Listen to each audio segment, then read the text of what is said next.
యుద్ధం సమయంలో స్టాక్ మార్కెట్లో ఎలా బిహేవ్ చేయాలి, ట్రేడింగ్ చేసేటప్పుడు ఏ విధంగా ఉండాలి, యుద్ధం జరిగే సమయంలో అన్ని పోర్ట్ఫోలియోలు కూడా నెగిటివ్లోకి వెళ్తాయి. అలాంటప్పుడు ఏం చేయాలి? ఒకవేళ ప్రపంచ కుబేరులో ఒకరైన రాకేష్ జుంజున్వాలా ఉంటే ఇది ఈ టైంలో బతుకుంటే ఎలాంటి స్ట్రాటజీ ఆయన మెయింటైన్ చేసేది అని కొందరు అయితే ఎక్స్పర్ట్ చెప్పడం జరిగింది. ముఖ్యంగా ఆయన సన్నిహితులు మధుసూదన్ కేలా అండ్ శంకర్ శర్మ వీళ్ళిద్దరూ కలిసి కొన్ని స్టేట్మెంట్స్ చేయడం జరిగింది. ఒకవేళ యుద్ధం వేళ రాకేష్ జుంజున్వాలా ఉంటే ఏ విధంగా రియాక్ట్ అయ్యేది అనేది కొన్ని స్టేట్మెంట్స్ చేయడం జరిగింది. యుద్ధం అంటే మనకు భయం, కానీ యుద్ధం ఏ విధంగా మలుతుంది, ఏ విధంగా ఎక్కడ ఆగుతుంది, ఎక్కడ స్టార్ట్ అవుతుందని నువ్వు చెప్పనప్పుడు ఖచ్చితంగా నువ్వు సైలెంట్గా ఉండడం బెటర్ అనేసి రాకేష్ జుంజున్వాలా ఇలాంటి టైంలో ఇలాంటి స్టేట్మెంట్ చేసేవారని కేలా చెప్పడం జరుగుతుంది. తర్వాత అదే విషయాన్ని ఆయన సన్నిహితులకు కూడా ఆయన చెప్పడం జరిగింది.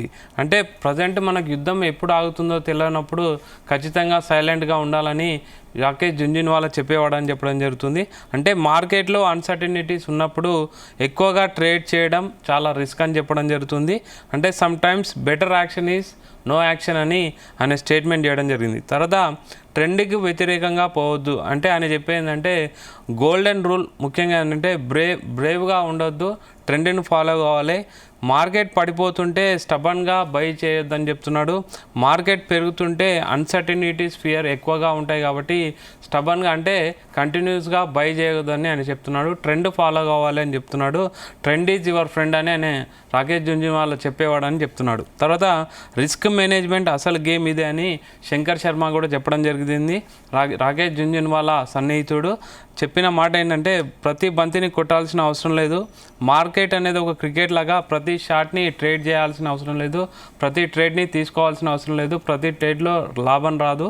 సో ఖచ్చితంగా కొన్ని బాల్స్ అయితే వదిలేస్తేనే బెటర్. అదేవిధంగా క్రికెట్లో కొన్ని అంటే బౌన్సర్స్ అలాంటి వచ్చినప్పుడు ఎలా వదిలేస్తామో అదేవిధంగా కొన్ని ట్రేడ్స్ అన్ని వదిలేయడం వల్ల ప్రాఫిట్లో ఉంటాము. ముఖ్యంగా మనం మార్కెట్లో ఉండడం ఇంపార్టెంట్, మార్కెట్లో ప్రాఫిట్ తేవడం ఇంపార్టెంట్. కాబట్టి కొన్ని ట్రేడ్లు వదిలేస్తేనే మనం మార్కెట్లో సర్వైవ్ అవుతామని చెప్తున్నారు. తర్వాత అగ్రెషన్ అనేది వద్దు, క్యాపిటల్ లాస్ కాకుండా చూసుకోవాలని ఇంకో స్టేట్మెంట్ చెప్పడం జరిగింది. సిక్సెస్ కొడతా అంటే ప్రతి బాల్కి 6 కొడతా అని అగ్రెసివ్గా వెళ్ళొద్దు, ఖచ్చితంగా త్వరగా లాస్ అవుతాము, తర్వాత క్యాపిటల్ కూడా లాస్ అవుతుందని మార్కెట్లో సర్వైవ్ అవ్వడం ఫస్ట్ ప్రియారిటీ, ఇది గుర్తుపెట్టుకోవాలని రాకేష్ జుంజున్వాలా ఇంకో రూల్ చెప్పడం జరిగింది.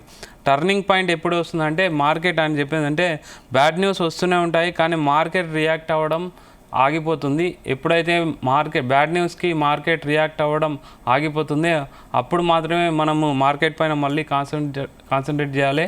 బాటమ్ సిగ్నల్ అని అదే సూచిస్తుందని రాకేష్ జుంజున్వాలా చెప్పడం జరుగుతుంది. ముఖ్యంగా కోవిడ్ టైంలో కానీ తర్వాత మొదట ప్యానిక్ సెల్లింగ్ వస్తుంది, తర్వాత న్యూస్ ఇంపాక్ట్ తగ్గింది, అప్పుడే జుంజున్వాలా చెప్పడం జరిగింది ఇదే టర్నింగ్ పాయింట్, బై చేయాలని చెప్పడం జరిగింది అని కేలా చెప్తున్నారు. తర్వాత లాంగ్ అండ్ షార్ట్ టర్మ్ రెండు ఇంపార్టెంట్ అని రాకేష్ జుంజున్వాలా చెప్పడం జరుగుతుంది. సో ఓవరాల్గా ఎమోషనల్ కంట్రోల్ అనేది చాలా ఇంపార్టెంట్. మార్కెట్ నీకు ఒకటి చెప్పేది ఏంటంటే నీ మనసు అంటే మార్కెట్ బిహేవియర్ ఒకలాగా ఉంటుంది, నీ మనసు బిహేవియర్ ఒకటిలాగా ఉంటుంది. అంటే వార్ సమయంలో ట్రెండ్ని ఫాలో కావాలి కానీ ఎట్టి పరిస్థితుల్లో కానీ మైండ్ సెట్ని ఫాలో కావద్దని చెప్పడం జరుగుతుంది. తర్వాత కన్క్లూజన్ మొత్తం ఓవరాల్గా చెప్పేది ఏంటంటే యుద్ధం టైంలో మార్కెట్ మనకు చెప్పేది ఒకటి, మనం చేసేది ఒకటి, అవకాశం ఉంది కానీ తొందరపడొద్దని ఆయన చెప్పడం జరుగుతుంది. అంటే ఎక్కువగా ఊహించకు, పరుగులు తీయకు, అంటే కొంచెం ఓపిక ఉండాలి, ఖచ్చితంగా ట్రెండ్ ఫాలో అవ్వు. చివరిగా మార్కెట్లో గెలవాలంటే ముందు నువ్వు మార్కెట్లో సర్వైవ్ అవ్వాలి.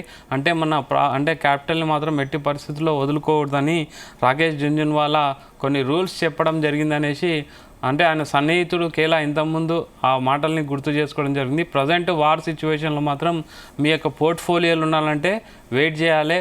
అంటే బ్రేవ్గా స్టబన్గా మాత్రం ఎట్టి పరిస్థితుల్లో ట్రెండ్స్ తీసుకోవచ్చు, కొన్ని ట్రెండ్స్ అయితే వదిలేస్తే బెటర్ అనేసి కేలా చెప్పడం జరిగింది.